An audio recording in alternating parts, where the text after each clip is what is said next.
que hay micrófono, guardar silencio, porque vamos a probar como ayer a grabarlo otra vez, a ver si el sonido esta vez tiene un poco más de éxito. Y nada, que lo primero dar las gracias a Nacho, otro de los talentos valillenses al que hemos enganchado, y esto atraca más nada. Nacho tiene esto de taller tal, y al final, yo ya, como dije ayer, es que ni pregunto.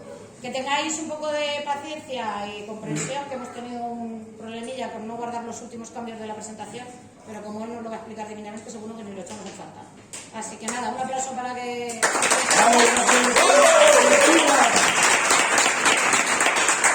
Pues justo hay un problema que esta mañana no ha dado tiempo a guardar y directamente pues nos han guardado últimos cambios, la presentación está a medias.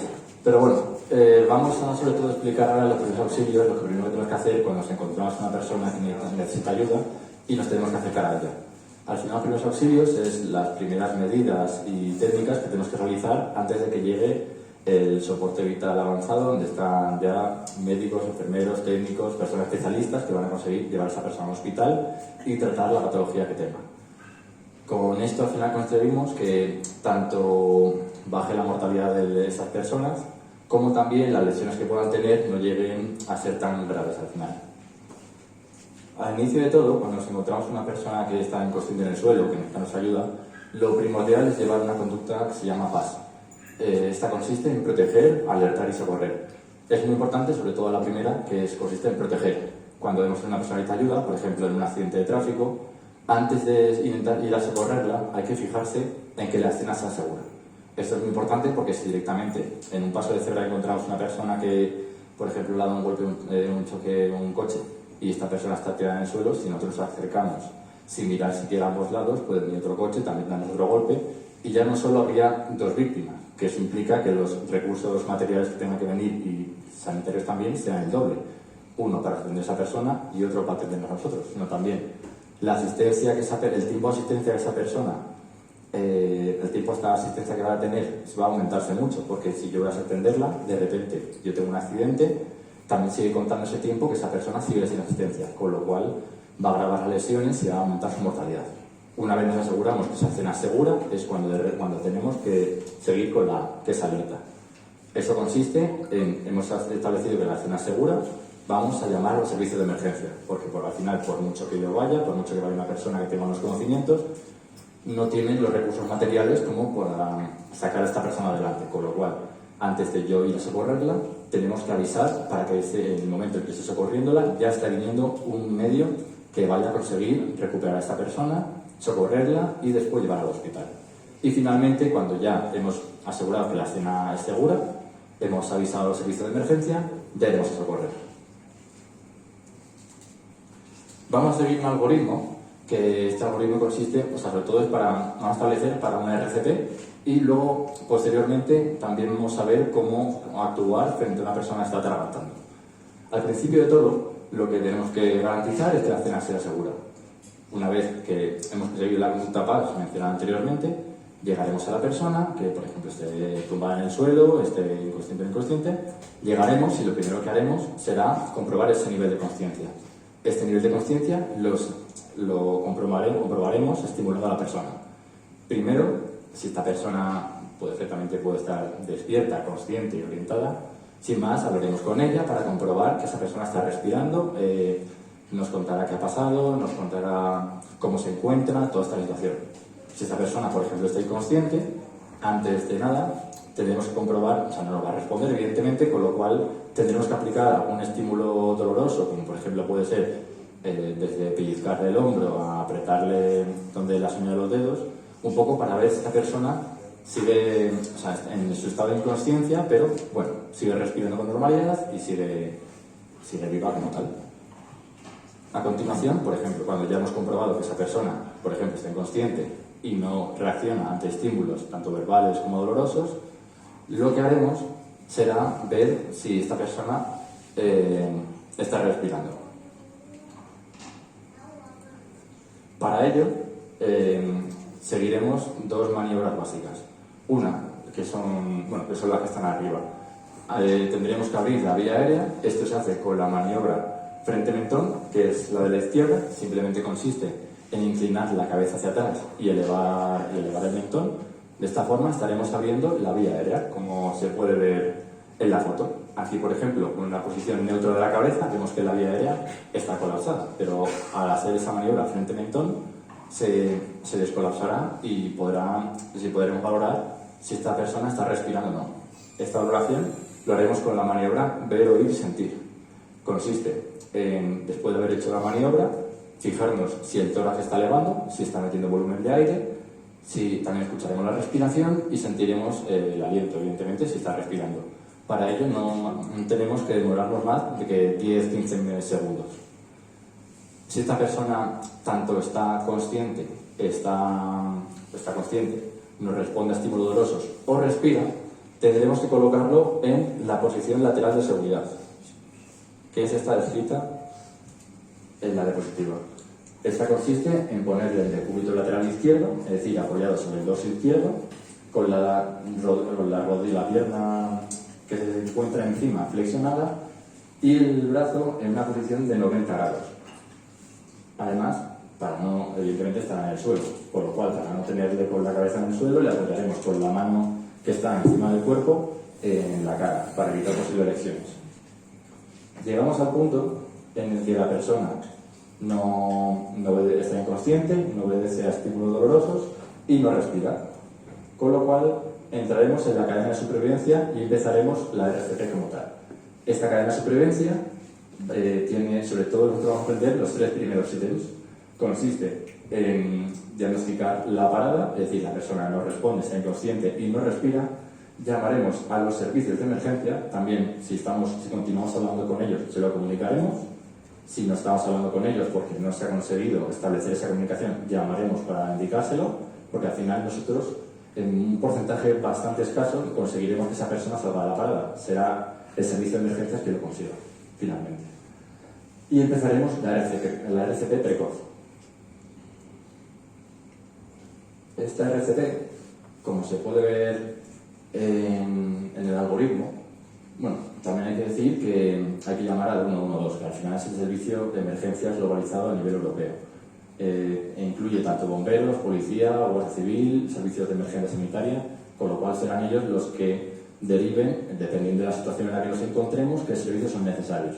Por ejemplo, estamos en una calle, tendrá que venir la Guardia Civil de Tráfico, o la policía, depende del municipio, a cortar el tráfico para que la zona sea segura, además de los servicios de emergencia. Entonces ahí lo que tenemos que hacer cuando ya hemos diagnosticado la parada, esa persona no está respirando, es empezar la RCP. La RCP sigue un algoritmo muy sencillo, que son 30, un algoritmo muy sencillo que esto va en adultos. Luego haremos unas consideraciones en pediatría. Es un algoritmo sencillo que son 30 compresiones y 2 ventilaciones. Las compresiones serán torácicas. Tendremos que colocar una mano, o sea, la planta de la mano dominante sobre el tórax del paciente y la otra mano encima de la primera, sujetando los dedos. Con esto, con los brazos estirados, tendremos que hacer 30 compresiones. Luego, después de las 30 compresiones, a un ritmo de unos 100-120 latidos de compresiones por minuto, tendremos que hacer 2 ventilaciones. Esto se realizará haciendo la maniobra frente-mentón para descolapsar la vía aérea y insuflando aire. Insuflaremos aire sellando nuestros labios con los de la otra persona y a la vez con la mano con la que me encuentre más cerca de la nariz haremos una pinza para cerrarle la vía aérea. De esa forma conseguiremos que todo el aire que estemos insuflando eleve los pulmones. Haremos 2 insuflaciones y volveremos con las compresiones. Así 30 veces. Además de ello, en ese momento habremos pedido ayuda y la gente de alrededor lo que tendrá que encargarse será de buscar un DESA o DEA, de semiautomático, para realizar una desfibrilación. Generalmente se suele encontrar en centro de salud, en metros y en las grandes ciudades, la verdad es que suele haber bastantes por todas las calles y municipios. Cuando encontremos ese DESA, con el torso desnudo tenemos que quitar la parte de arriba para poder pegarle las pegatinas y darle una desfibrilación, que al final eso es lo que hará, si tiene un ritmo de parada que con esa desfibrilación le pueda llegar a sacar, se lo daremos y podrá otra vez retomar la conciencia. Continuaremos los 32 y así continuaremos hasta que lleguen los servicios de emergencia o hasta que los reanimadores o el reanimador esté exhausto y no pueda continuar. Sí que es cierto que generalmente esta maniobra tendrá que darse, se podrá dar en situaciones en las que no estemos solos, siempre seremos varias personas. Con lo cual es recomendable que en el momento en el que nosotros iniciemos la parada, empecemos a cronometrar el tiempo. Tanto por una parte para contárselo al servicio de emergencia, que dependiendo del tiempo que esté en parada, tendrán que seguir un algoritmo u otro, como también a los 2 minutos es recomendable cambiar el reanimador, porque está comprobado, está visto que la calidad de las compresiones a los 2 minutos, independientemente del reanimador, no suelen ser tan efectivas, por lo cual existirá un momento de descanso para cada reanimador. A los 2 minutos de las compresiones y las ventilaciones se tendrá que turnar. Esto es el algoritmo para el adulto.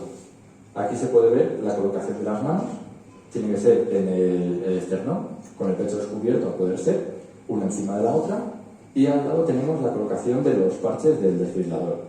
Tendrá que ser el derecho debajo de la clavícula y el izquierdo en la parrilla costal izquierda. Ahora veremos el soporte vital básico pediátrico. Tiene diversas diferencias, digamos. Conseguiremos la conducta PAS, proteger la escena, alertar al servicio de emergencia y socorrer. Luego también comprobaremos que está consciente o inconsciente. Y a partir de ahí es cuando varía un poco el algoritmo. En adultos, generalmente la parada cardíaca suele tener más que ver con un tema cardíaco como tal. En cambio, en los lactantes suele ser una parada asociada a una apnea o sea, cuando deja de respirar, a un tema respiratorio. Con lo cual, ya habremos alertado evidentemente a los servicios de emergencias y empezaremos con 5 insuflaciones de rescate. Es decir, tendremos que descolapsar la vía aérea, haremos la maniobra frente-mentón. En lactantes, como tienen el cuello más corto, le dejaremos la cabeza en una posición neutra, es decir, a 90 grados. Y ahí haremos las 5 insuflaciones de rescate.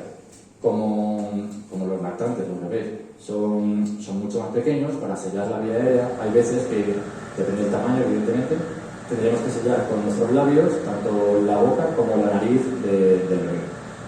De esta forma, estaremos cerrando por completo la vía aérea. Entonces haremos las 5 insuflaciones de rescate y empezaremos las compresiones y ventilaciones. La diferencia de adultos a los lactantes es que en adultos sería un intervalo 30-2 y el lactante lo haremos de 15-2. Haremos 15 compresiones y 2 ventilaciones. Así también hasta conseguir que venga el desfibrilador y también hasta que venga el servicio de emergencia. Vale, aquí es cuando se ha cortado. Bueno, la diferencia también a la hora de hacer la RCP y las compresiones es la colocación de las manos. Depende del tamaño del niño. Por ejemplo, un bebé no podríamos colocarlo como hemos visto anteriormente, con las 2 manos, porque el tamaño es bastante más inferior, evidentemente. Con lo cual, también depende del tamaño. Si es un bebé, lo haremos sujetándole con la mano dominante, y con la mano dominante haremos las mismas compresiones, pero colocando 2 dedos, el índice y el corazón. Y si al fin es un niño más grande, que puede comprender entre los 4 y 12 años, por ejemplo, lo haremos solo con una mano en vez de con las 2. Pero siguiendo el mismo algoritmo, de 15-2. También otra consideración a tener en cuenta es la colocación de los parches del desfibrilador. No lo colocaremos como en adulto, debajo de la clavícula derecha y la parrilla costal izquierda, sino sobre todo en bebés lo que haremos, como los parches, muchos desfibriladores no tienen adaptación para la pediatría, colocaremos uno delante y otro detrás. Y más o menos esa es la consideración a tener en cuenta y las diferencias que hay entre la RCP de un adulto y la RCP pediátrica. Otra consideración a tener en cuenta es el caso de las mujeres embarazadas. Estas al final, al tener un volumen mucho más grande abdominal, lo que tendremos que hacer para que las compresiones sean más efectivas será ponerle un ligero lateral izquierdo, es decir, que ligeramente se apoyen sobre el costado izquierdo. Eso se conseguirá poniendo un jersey o que tengamos a mano o una manta, cualquier cosa blanda que le puede sujetar en la parte derecha. Y luego eso al final acaba siendo la dinámica para la reanimación cardiopulmonar en el caso de que exista una parada en el adulto y en y en el paciente pediátrico. Otra cosa que veremos será la secuencia para la obstrucción de vía aérea por objeto extraño, es decir, un atragantamiento. Esta sigue una secuencia muy parecida entre adultos y lactantes y pediátricos. Al principio, cuando nos encontramos una persona que está atragantada, lo que tenemos que hacer, siguiendo la conducta PAS, que antes de alertar y socorrer, siempre tenemos que darnos cuenta que la cena es segura para poder acceder. Llegamos a la persona para socorrerla y entonces ahí tenemos que valorar. La persona se encuentra en situación de atragantamiento. Entonces tenemos que diferenciar dos líneas. La tos que está teniendo, al final es una tos efectiva, es una tos que realmente llega a toser, o es una tos inefectiva, una tos que no consigue toser bien, que se nota como ahogamiento, que no hay flujo de aire, que no entra, no sale. Entonces dividiremos primero esas dos líneas. Cuando la tos es efectiva, cuando está tosiendo una tos enérgica, una tos de verdad, digamos, hay que principalmente animarla a toser. No realizaremos ninguna maniobra. ¿El porqué de esto? Simplemente es porque esa persona está tosiendo, ¿vale? Entonces existe un flujo de entrada y salida de aire. Con lo cual, dentro de lo que cabe, sí que es cierto que está en una situación comprometida, pero sigue respirando como tal. Entonces evitaremos seguir la siguiente secuencia, porque estamos viendo que hay una obstrucción de esa vía aérea, pero no es completa. Lo que no queremos es que pase a ser completa, porque en ese momento deja de respirar. Entonces, lo que tenemos que hacer, sea un niño o sea un adulto, es animarle a toser, dejarle que tosa, poner una posición que favorezca una posición inclinada, con la cabeza hacia abajo, para que en esa tos, si consigues ser efectiva del todo, poder expulsar el objeto y que consiga salir. Después, si nos encontramos con que la tos no es efectiva, que esa persona no está consiguiendo toser del todo, seguiremos dos líneas dependiendo si es un adulto o si es un lactante. Lo primero en el adulto será alternar 5 golpes interescapulares con nuestra palma de la mano ante las escápulas de esta persona. Alternaremos eso con la maniobra de Heimlich, que consiste en... No tenía una foto, pero con el puño dominante lo cerraremos colocando el pulgar dentro de él y con otra mano rodearemos nuestro puño.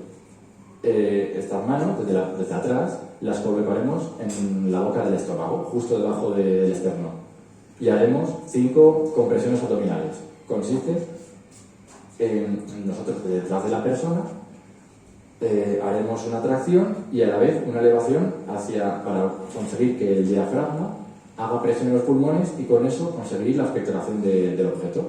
Entonces alternaremos los 5 golpes interescapulares con la maniobra de Heimlich 5 veces.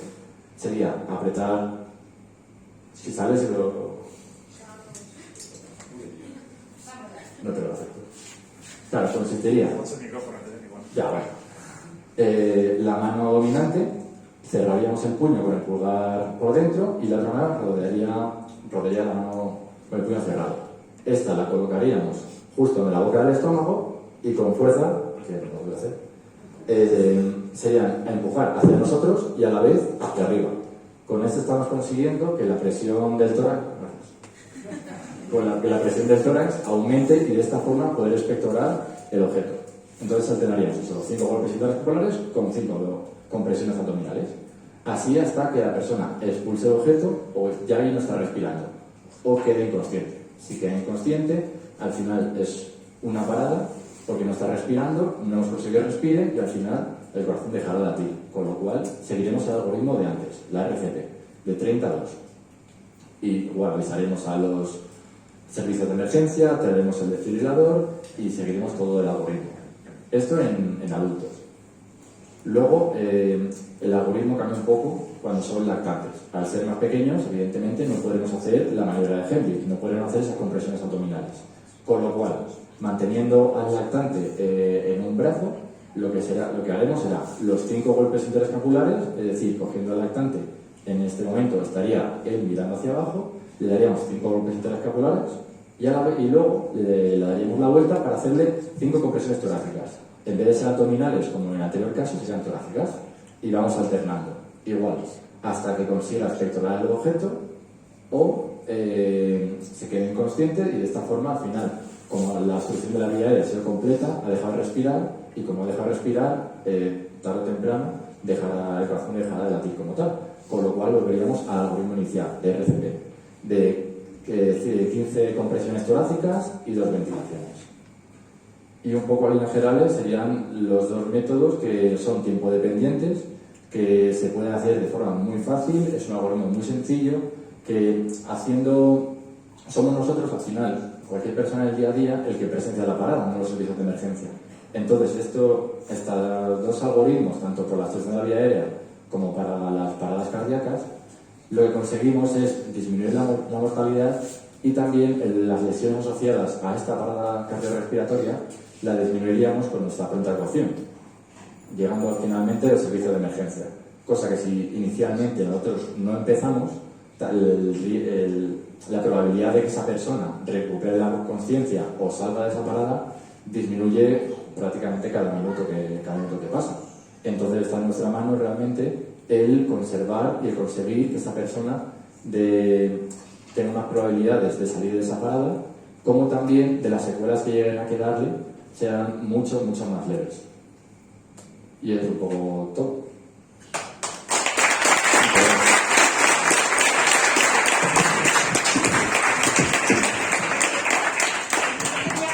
Espera.